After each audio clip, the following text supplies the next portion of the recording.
Hello guys, welcome to my channel Vinish voice. இன்றைக்கி நம்ம super tasty and ஸ்பைஸியான பூண்டு ஊறுகாய் தான் எப்படி செய்யறதுன்னு காண்பிக்க போகிறேன். அதுக்கு முன்னாடி என்னோடய வீடியோ ஃபர்ஸ்ட் டைம் பார்க்குறீங்க அப்படின்னா என்னோடய சேனலை மறக்காமல் சப்ஸ்கிரைப் பண்ணிக்கோங்க.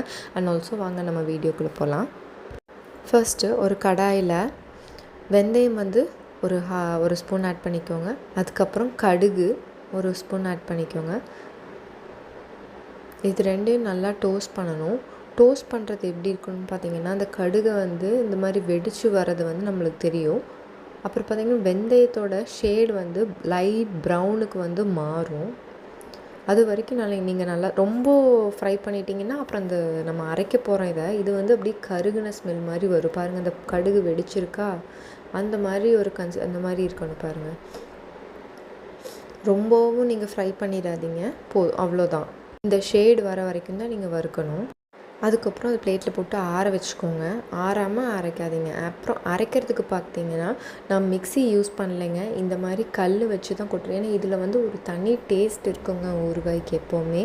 ஸோ இந்த மாதிரி இருந்தால் ட்ரை பண்ணுங்கள். இல்லைன்னா நீங்கள் மிக்ஸிலேயே போட்டு அரைச்சிக்கலாம். நல்லா கிரைண்ட் பண்ணணும் இல்லைங்க. 1-2 வெந்தயம் கடுகு இருந்தாலும் நோ ப்ராப்ளம். அது பார்த்திங்கன்னா இந்த மாதிரி ஒரு கன்சிஸ்டன்சியில் இருக்கணும். ஆனால் நம்ம மிக்ஸியில் அரைச்சி இந்த மாதிரி வராது. But try, don't worry. அப்புறம் ஒரு கடாயில் நல்லெண்ணெய் நான் 150 கிராம்ஸ் ஊற்றிருக்கேங்க.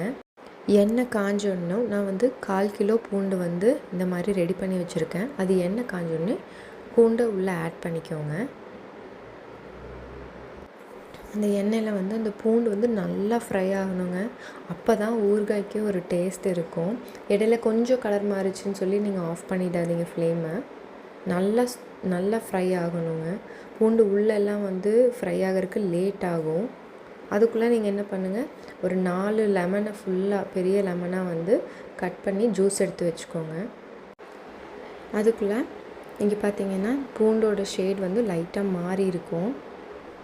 அதுக்கப்புறம் என்ன பண்ணணுன்னா, உங்களுக்கு மிளகாத்தூள் நான் ஒரு 3 ஸ்பூன் போட்டிருக்கேன். உங்களுக்கு இன்னும் காரம் வேணும்னு நினச்சிங்கன்னா நீங்கள் 5 ஸ்பூன் கூட போடலாம். பிகாஸ் ஊறுகாயை பொறுத்த வரைக்கும் காரம் தான் மெயினான ஒரு இன்க்ரீடியண்ட்டே. இது மறுபடியும் நல்லா ஸ்டிர் பண்ணிக்கோங்க. அதுக்கப்புறம் பெருங்காயத்தூள் ஆட் பண்ணிக்கோங்க.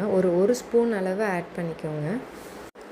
அதுக்கப்புறம் உப்பும் உங்களுக்கு எவ்வளோ தேவையோ ஆட் பண்ணிக்கோங்க. நான் ஒரு 1/2 ஸ்பூனில் ஆட் பண்ணியிருக்கேன். அப்புறம் வேணும்னா கூட நீங்கள் லாஸ்ட்டில் ஆட் பண்ணிக்கலாம். அதுக்கப்புறம் நம்ம அரைச்சி வச்சுருந்தோம் இல்லையா கடுகு வெந்தயத்தூள், அது ஒரு ஸ்பூன் ஆட் பண்ணியிருக்கேன். வேணும்னா ஒரு 1/2 ஸ்பூன் கூட நீங்கள் எக்ஸ்ட்ரா ஆட் பண்ணிக்கலாம். இது நல்லா கலக்கி விடுங்க. கொஞ்சம் நேரம் வேகணும். வெந்ததுக்கப்புறம் ஆஃப் பண்ணிவிடுங்க. ஆக்சுவலி ஸ்டவ்வை ஆஃப் பண்ணிவிட்டு அந்த சூப்பில் நீங்கள் இந்த புழிஞ்சு வச்சுருக்க அந்த லெமன் ஜூஸை உள்ளே ஆட் பண்ணிக்கோங்க.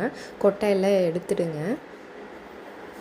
அவ்வளோதாங்க, ரெசிபி முடிஞ்சுதுங்க.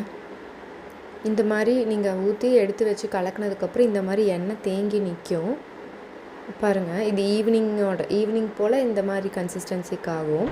இது நெக்ஸ்ட் டே அந்த மாதிரி ஆகும். அந்த கட்டி அந்த பிக்கிளோட இது நெக்ஸ்ட் டே தான் அந்த கன்சிஸ்டன்சி உங்களுக்கு ரியாக்ட் ஆகும். அவ்வளோதான். இதை நீங்கள் ஒரு செராமிக் பாட்டு இல்லைன்னா ஒரு கிளாஸ் ஜாரு இந்த மாதிரி போட்டு வச்சுக்கலாம். ரொம்ப நாளைக்கு வருங்க. பாருங்கள், அவ்வளோதான். சூப்பர் அண்ட் டேஸ்டியான கார்லிக் ஊறுகாய் ரெடி ஆயிடுச்சு. இது நீங்கள் வெரைட்டி ரைஸ்க்கு, தயிர் சாதம் எல்லாத்துக்குமே ரொம்ப சூப்பராக இருக்குங்க. எந்த ஒரு இன்க்ரீடியன்ட் டேஸ்டி மேக்கர்ஸ் எதுவுமே போடாமல் நம்ம ஹோம் மேடு தான் இது. ஸோ நீங்கள் ட்ரை பண்ணி பார்த்துட்டு எப்படி இருக்குன்னு எனக்கு கமெண்ட் பண்ணுங்கள். அண்ட் ஆல்சோ என்னோடய சேனலை மறக்காமல் சப்ஸ்கிரைப் பண்ணிக்கோங்க. அண்ட் ஆல்சோ பக்கத்தில் இருக்க பெல் பட்டனை ப்ரெஸ் பண்ணிங்கன்னா தான் நான் போடுற வீடியோஸோட நோட்டிஃபிகேஷன்ஸ் உங்களுக்கு டான்னு வருங்க. And see you, bye.